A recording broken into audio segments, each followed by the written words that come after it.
spooky stuff, which I assume you do because you're here, you have to listen to Knifepoint Horror. The man who creates it, Soren Narnia, one, is a very talented writer, and his stories are also memorable. His stories are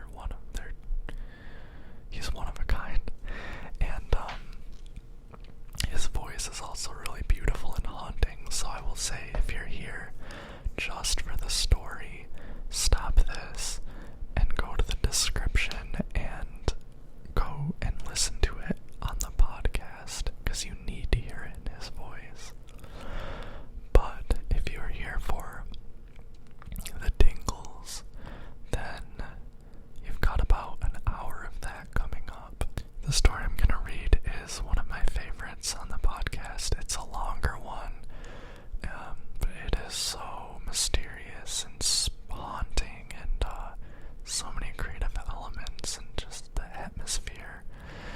Well, you'll see what I'm talking about. This is called Impound.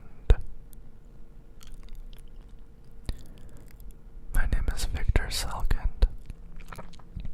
The story begins in 1995 with a burial in the forest. What I was burying on that night in June, I won't tell you, because I won't be judged by who I was during that time. A scared 22-year-old feeling cornered and making stupid decisions. All you need to know is that it was 4 in the morning. I was outside a town called LaValle, Missouri, 30 miles west of where I lived, and only one other person in the world knew I was there or what I was doing. I'd picked up the spot out on a map and thought, here, this seems like a place where no one would ever go. This is where I'm gonna do this.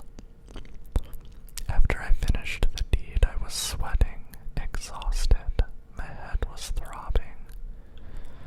I hadn't eaten for 2 days, hadn't slept for 24 hours, sick with worry.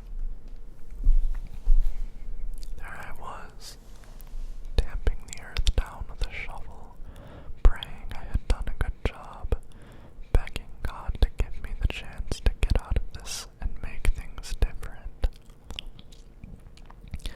I was about to head back through the woods about a mile to where I'd left my car beside an agricultural preserve when I heard the sound. My sense of distance and direction was corrupted by the wind and my panic and my disorientation. My first thought was that the sound came from maybe a half-mile away, a tremendous splitting and cracking of wood, but not 1 or 2 trees, no. Many of them, dozens maybe, snapping like firecrackers snap, all at once. I almost had a heart attack right there and then, I swear it, at age 22. It went on for 10 seconds, and then it ended very suddenly. I thought, Jesus, they're doing construction on something nearby of all places. But it just couldn't be. It was in the middle of nothingness. Whatever it had been, I realized, did not matter. I just had to get out of there. I'd done too much already out there to suddenly improvise. So I took my shovel and I bolted. I could visualize emerging from the woods on the other end to see the police waiting for me, but I was okay. I got in my car, started the engine, and drove with trembling hands back to Northcott Road, and then onto Route 181, toward home, to begin the most awful time yet. The time of waiting, always looking over my shoulder, always believing I was just moments away from being arrested or getting a call with a request that I kindly come down to the station to offer some information about something. That time was made so much worse by the memory of that sound. I scanned the papers for any kind news about that area, but there wasn't any. I tried to recreate the sound in my mind, down to the last detail, over and over and over again, those 9 or 10 seconds. I imagined trees bursting, sending splinters everywhere. If there was construction, there was construction. I wouldn't go back. To go back meant risking being seen. I could have tried to do a loop around the forest in the car, but the map showed me it would have been so wide I wouldn't be able to learn anything. Waiting was my only option. And yet, like I said, I was young and dumb, and I reached a point of such paralyzing stress that I felt I was going to bust apart. So 12 nights after the burial, I went back to the woods. I filled a backpack with water and snacks and a tent to make it look like I was camping if I happened to come across anyone. If I could just find out what had caused that freaky disturbance, I wouldn't even go back to the burial site. I only needed a little peace of mind.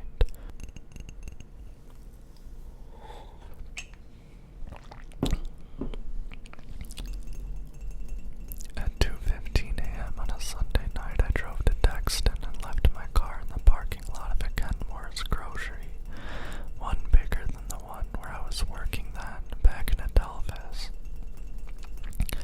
That place was just another reminder of my wasted life in a backward town where seemingly everything was owned by one despicable miser everyone hated, Kirk Kenmore. Anyway, I walked 1 mile down Imperial Road just over the Lavelli town line, and then entered the forest from the west. I had 3 different maps of the area and an old compass so as not to get lost in that vacant stretch 4 miles across at its widest point. There wasn't even a single trail. I kept telling myself I shouldn't be there, but I kept walking. I didn't really need the flashlight, thank God. The moon was full, but I brought it anyway. It sounds strange, but when I'd been out there 2 weeks before, I had been so fixated on being fast at my work and getting away that I hadn't felt any trepidation towards the woods themselves. Now, though, that my only goal was exploration, that old dim primal fear came back to me, the unknown. I remember jumping across one tiny stream and splashing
this was the place where the sound had come from.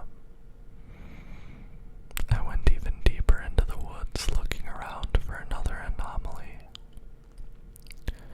Only one more half-mile I went, then I simply became too scared to keep looking. For no rational reason, I avoided the clearing on the way back. I was strangely out of breath by the time I got to that tiny stream, the one I had to splash through to get to the other side. Before I started across it this time, some kind of liquid dripped down on my neck from high above. I thought it was rain at first, but then there came that smell of hickory smoke and alcohol. I wiped the drops away and sniffed them. It was powerful, that aroma, up close. I looked up. The treetops were just a little too high for me to see anything up there, but smudges against the deep, dark blue sky. I had taken all of one step into the trickle of stream when I heard a rustling from above, way above. There was nothing unique about that sound.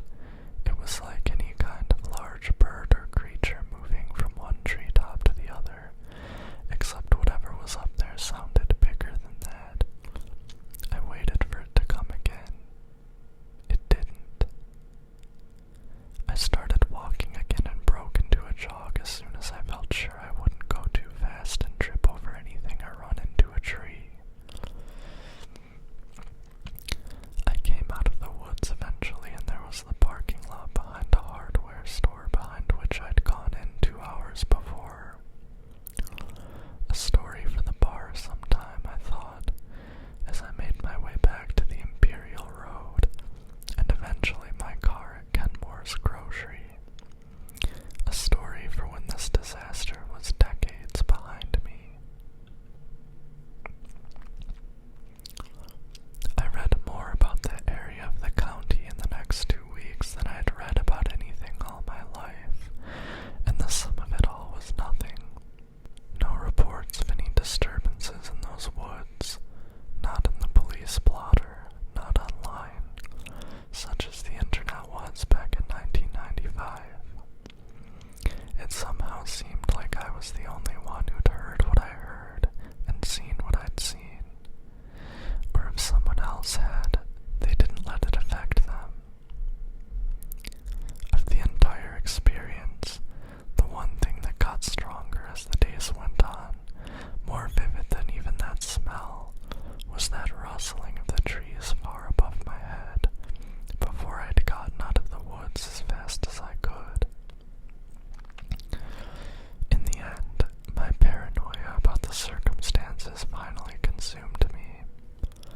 I sold off almost everything I owned and started going to my shifts at the grocery store with everything I needed to live stashed in my car, ready to blow out of town at a moment's notice. On July 7th, at about 10:30 at night, I noticed an orange light on my answering machine. The message was from a guy named Walter. He said he was feeling torn up about the deal we made, and he needed to talk to me. I panicked.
decided to walk to the impound lot, and by God, I'd sleep right outside the fence if it wasn't open, and I'd be there the second it was. It was only a mile and a quarter or so to the turn onto Pruitt. Not a single car went by in all that time. Barntop wasn't even a town, really. I walked right down the double yellow line, still fuming. Pruitt cut sharply into the woods. It was a winding road with no shoulder, unpopulated. No hunting signs instead of speed limit signs. And it was dark. The tree cover was pretty thick. If I looked down at my feet, I could barely see them. The crickets were loud. They wouldn't shut up. I had a pretty good layer of sweat going when I finally saw a break in the dark up ahead. But as I got closer to it, the road bending gradually to the west, I got a little disoriented. I was looking at a massive patch of gray that grew and grew in my vision, and I suddenly felt a little bit cooler. It was fog. I must have been close to the Ponchtaw River. My visibility went down to almost nothing for a few minutes. I kept my eyes focused on one little pinprick of artificial light in the far distance. Without it, I would have been almost completely blind. The road bent sharply left and continued, but I had no need to follow it. I was at the impound lot. A long chain link fence emerged in the fog, which was not as thick here. I saw the outline of the main building ahead, more of a shack. That single light I'd used as a beacon was over its door, but the place itself was totally in shadows, shut down. I was able to read the sign on the front gate. The place was actually an auto graveyard that also happened to lease some of its acreage to the county for impound use. Kenmore's Auto Salvage. Of course, the stuff that guy owned extended everywhere. Looking past the chain link fence, I saw the lot was situated on an enormous field that sloped down gradually from this high point. I'd never seen anything like it. Rows and rows and rows of junked cars as far as I could see, many of them almost crushed, windows broken, tires flat, jagged lines, going all the way to the horizon, disappearing into the fog, each wreck having its own sad story no one cared about. Strangely, the gate seemed to be unlocked. I pushed on it, and it budged, heavy as hell, but open. And right away I saw what I could do. I could conceivably find my car somehow, and maybe, if no one was really around and they hadn't booted the thing, I could drive it right out of there. I had my spare key on me. Like I said, I was 22 years old, full of dumb beliefs, always thinking I knew more about how things worked than I did. I went in, slipping through the gate and pushing it back into place quickly. The area was encircled by a dirt loop, so I took that, headed down the very gradual slope, just guessing at first about which direction to go. There seemed to be more land that way. I was assuming there to be a special section for impounded cars. At first, it was just acres of junk, but perfectly orderly, with each wreck having its place in one of the endless lines marching away. I felt like I was a tourist at Gettysburg or someplace like that, looking out over a huge battlefield where thousands of soldiers laid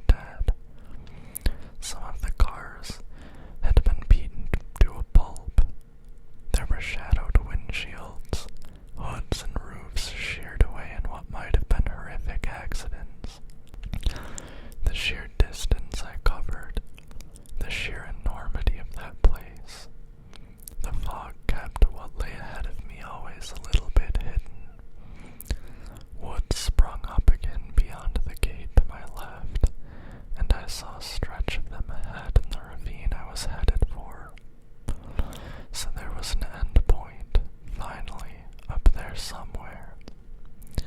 I passed a sign on the chain link fence that said impounded vehicles with an arrow.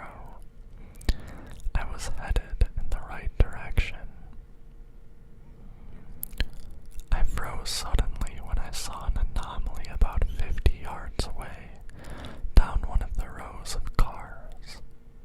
A shape that didn't make sense. It was a human shape, someone standing there. Just as I spotted it, it moved further away, walking in the other direction, just beyond the reach of my vision. Instinctively, I crouched where I was.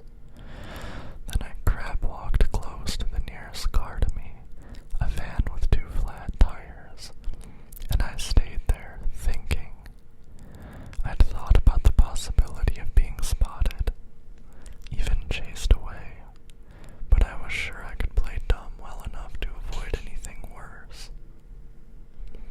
So I stood up, and summoning my nerve, I kept going, but I weaved among the cars now, cutting between the columns for some cover, always hyper-aware of the huge stretch of open land on my right side, watchful for the slightest movement. There was no real divide between the wrecks and the 6 or 7 rows of cars that seemed like they'd been towed here temporarily. Now I set about trying to find mine. As I moved along, I bent over at the waist uncomfortably, trying to keep low.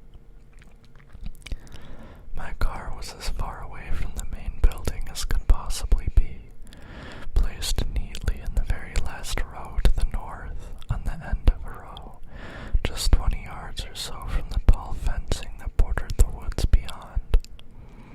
I was truly in the armpit of the country. I opened my car and got in. I'd wait a few minutes to start it, keeping low and out of sight, biding my time, hoping that whoever was strange enough to be in this lot at this hour would leave. I just couldn't wait too long. For all I knew, that guy I'd seen had a key and could lock me in. And now there was rain, just a little at first, a few drops hitting the windshield, a drizzle. Indecision caused the minutes to tick away. 10, 20. I was so tired. And then I turned my head, just so, and I saw something. There was a man sitting in a nearby car. We were separated by only one between us. He was in the front seat, in the dark, looking straight ahead. I held my breath and slumped down fast, so I could just see out the windshield as the intermittent spits of rain began to coat it. Then I heard a car door open and close further down. 2 different people then, at least 2. At 3:30 in the morning in the farthest corner of an impound lot in the middle of nowhere. Before I could even start to think about what to do, I sensed a splash of light happen beyond my windshield. I inched up a little to see through the steering wheel. 4 cars down on the right, someone had turned on a pair of headlights. It lit up the fence and the small patch of grass and dirt before it. The rain looked heavier in that yellow glow than it seemed from inside my car. I counted 3 silhouetted heads in 3 different cars to my right, all in the same row I was, the very last one to the north. Men staring forward through their windshields.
As the wheelbarrow handler stood by, the man in the parka stood over the wheelbarrow and took something out of his belt.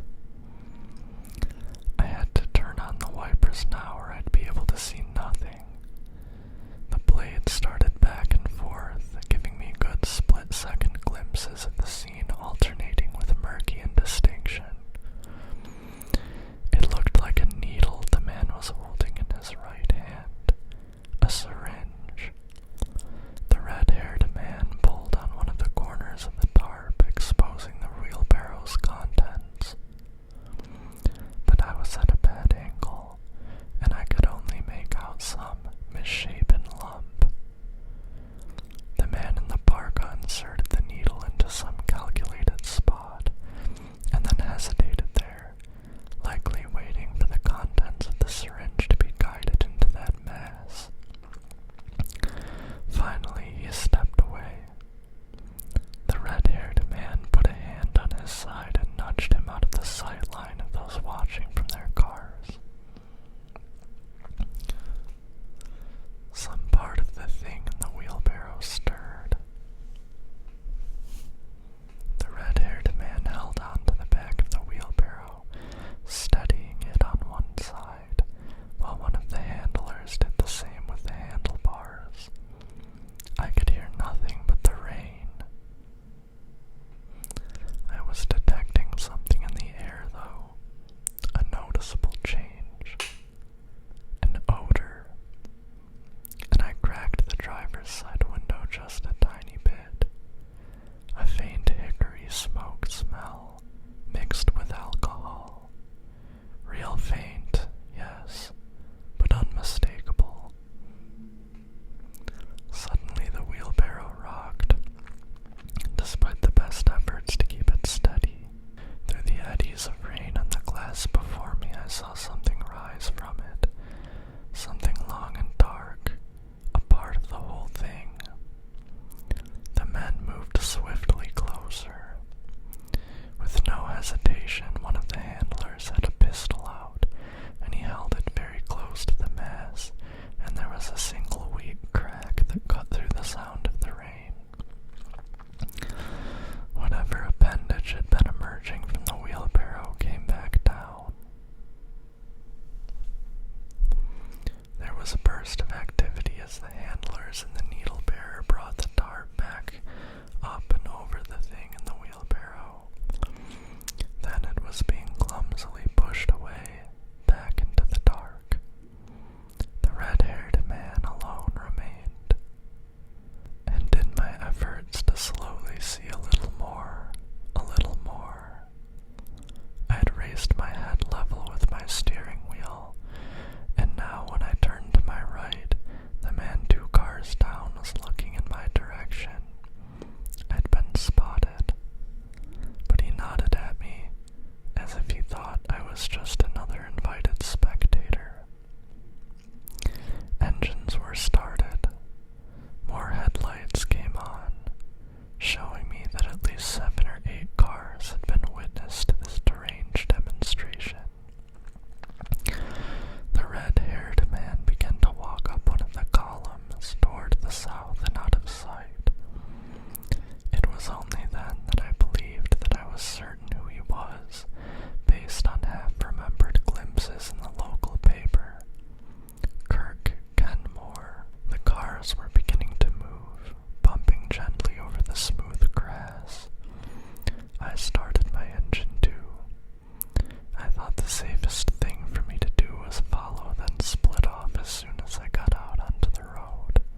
reached in and then withdrew.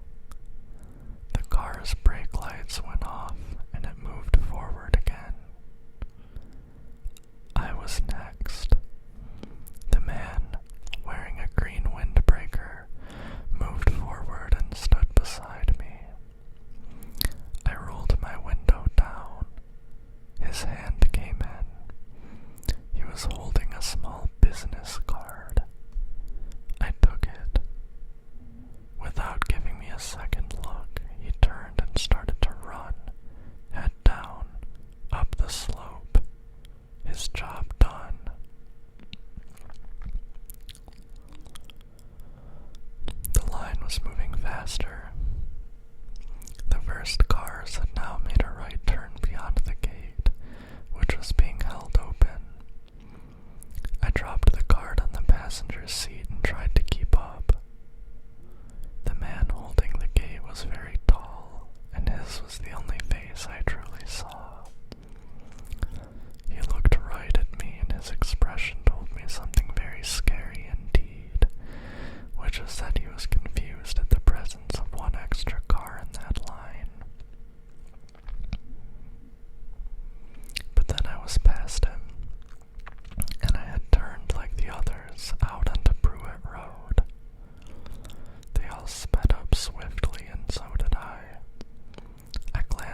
happened to work for someone rich and powerful.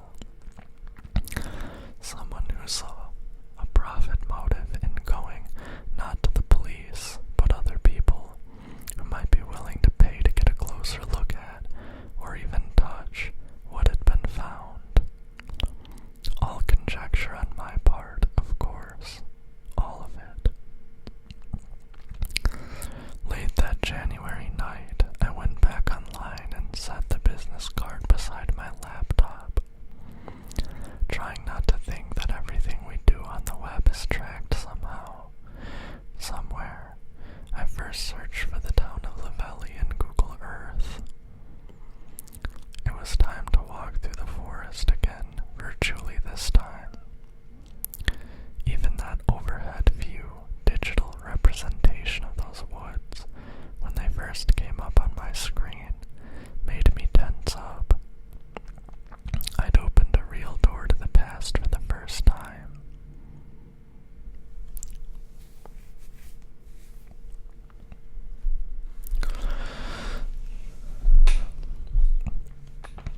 Nothing much had changed out there, seemed like.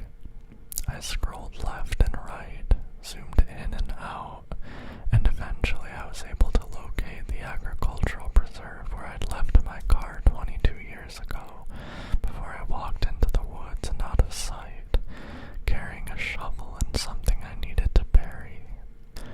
A few minutes later, I thought I had located the clearing, only because it was a small rectangle of the woods that was lighter in shade somehow than the surrounding area.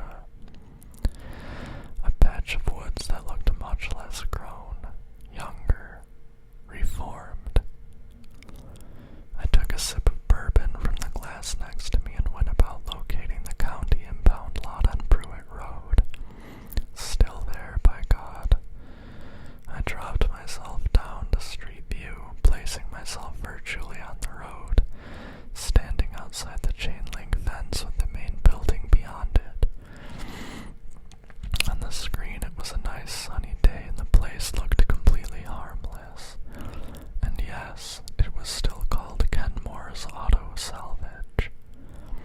In my mind, the setting went dark again and I was watching a man speak into a walkie-talkie in the rain as he got smaller in my rear-view mirror. More bourbon, and then, sitting alone in my bedroom, I typed 17 Ellis Lane into the search bar. I was taken quickly south and the camera settled.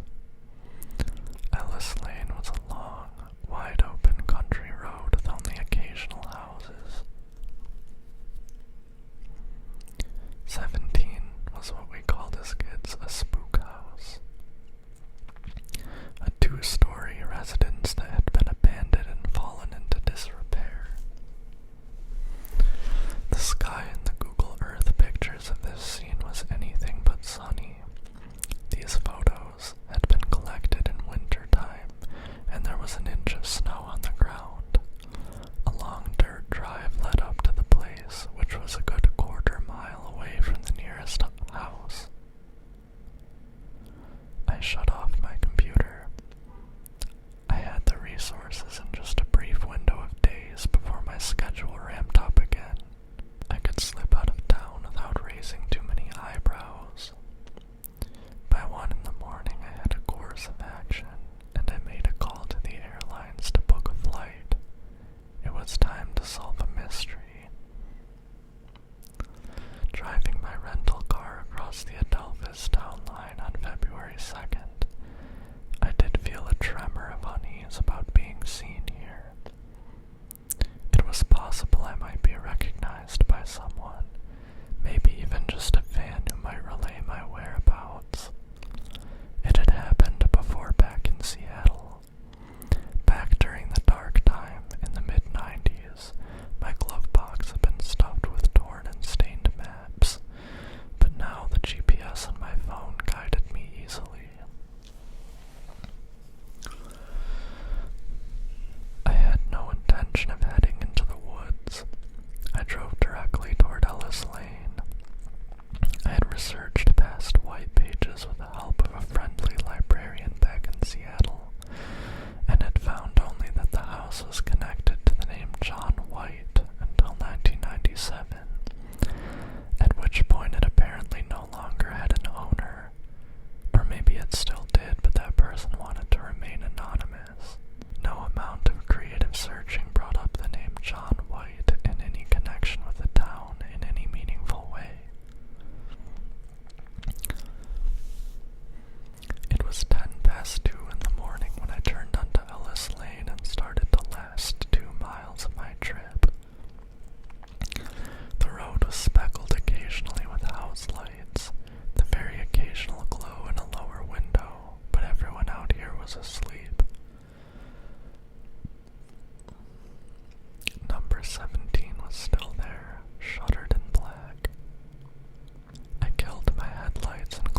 That's when I really began to feel the fear of being discovered by someone either inside or out. But I climbed all the same. The story was similar up top. The bed in the larger of the two bedrooms was unmade, but again, that layer of dust. It was as if there had been an attempt by someone to move out of this place, but maybe it had been hurried or for some reason never completed.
It was a room. There was no other exit. It was the room, or turn and leave. I walked the last of the corridor and touched that sheet of plastic. It was fastened to the wood planking above the room with staples. I pulled it back with my free hand, shone the flashlight in. I could make out that the room was about the size of the living room upstairs. Pretty big. The floor was actual cement now. There were objects everywhere. I went in. I wanted to try to describe the things I saw in the order I saw them. Spartan metal racks were ranked against the far wall while the other walls were bare. On those racks lay dusty canned goods, distilled water, sacks of flour, again chewed through, small drums of unknown stuff, then tools, and not a few guns. I don't know anything about those really, but some were obviously automatic weapons. The next thing I became aware of was clothing near my feet, shoes, pants, a flannel shirt, laid out in the shape of a human being, though there was no human being in them. But then I saw that there was a skeleton, a corpse, long rotted. Strands of hair still clung to the skull, which lay with its right cheek against the cement. Beside the bones of its left hand, just 6 inches away, was a handgun. Several feet farther in, there was another gathering of human clothing. Another skeleton, this one face up, splayed. Its right arm was outstretched, and its right index finger was still hooked through the trigger mechanism of a shotgun. Its jeans were blackened and torn around the waist, and I realized that the left leg was detached from the rest of the body. There were 4 bodies in there, total, spread out around the big room, likely males judging by the petrified and rat-chewed clothing, all skeletons now, having been decomposed for years, decades. The other 2 did not have weapons on or near them, though there was one more shotgun lying at the room's center, which likely belonged to one of them. The head of one of the skeletons had been crushed. This person had been wearing a t-shirt bearing the Budweiser logo. Half of it had blackened into indistinction. That part had been ripped apart. The last body was pressed awkwardly against one wall, and ancient bloodstains were still visible there. The strange position of the body and the way the head was barely attached to the neck suggested to me that it had maybe been thrown against it, hard, violently. The rest of what lay on the floor was not human, though I can't prove that. 3 larger bodies. These were unclothed. They too had rotted, but not in the same way, because I don't think these organisms were made of what you or I are made of, though they seem to have made an attempt to be. If you were to go to another world, and if you had the knowledge and the ability, maybe you would feel safest and strongest by trying to become like the beings you knew you were going to encounter, so that the atmosphere and the terrain would be bearable, or you could try to move among them without being noticed. But to get that just right would be difficult. There might be a lot of trial and error, and it's possible that you might emerge on that night as a strange approximation of those beings, misshapen, badly proportioned, too weak, or maybe even too strong. Does that make sense? Because that is what I saw on the floor. struggle inside this room, a very quick one. Maybe there had been a winner and a loser, but in the end, nothing had gotten out of here, I don't think. Turning around to leave, I saw that in the wall behind me, a wooden door had been cut into the cement, even smaller than the one which led me down here, bolted twice.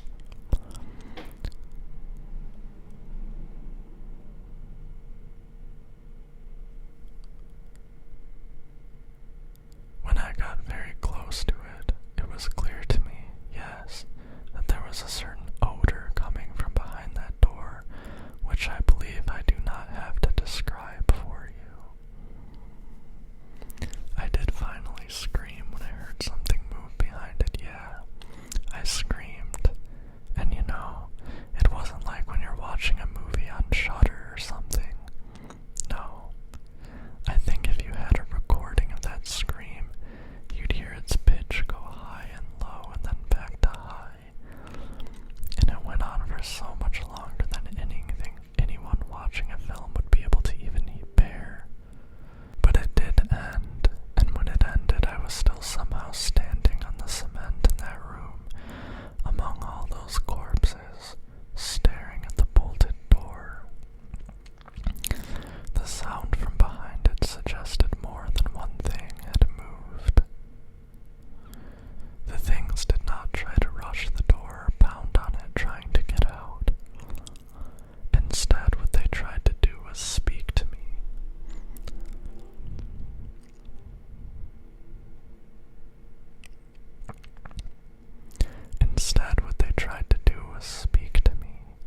Not in words like you or I would use, but using the sounds they had, or that they had manufactured.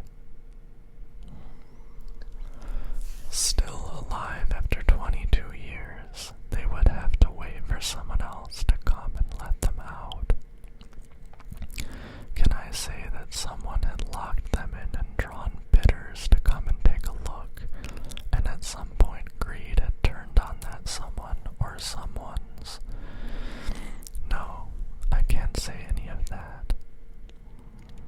I can't say the naked things on the floor first came here on the night I went into the forest to bury evidence that my mother had killed my father, or that they'd moved in the trees high above me as I stood in the woods. I don't know that some or all of them were captured somehow. Last night, I made a long-distance call to my old friend Walter. 22 years between phone calls. I could almost hear Streets of Philadelphia playing on the jukebox when I'd called him from the shady corner to try to convince him not to turn us in for what we had done. Now he's known as Brother Luther, and he lives in Spain. 8 months a year he doesn't even speak. Over the scratchy line I told him the story of my return to Missouri, and I said I saw something really bad, and I didn't know if there was any point in telling anyone, and it might hurt my life to do it, just like back in 1995. Brother Luther told me it had taken him a decade to cleanse himself over the guilt over what we'd done, and he suggested I unburden myself. So that is this recording.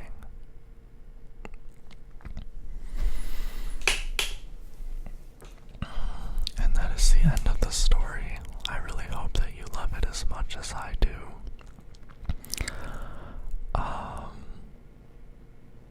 I'm not gonna give my review. It's great. It's just great. So creepy. So many questions. So much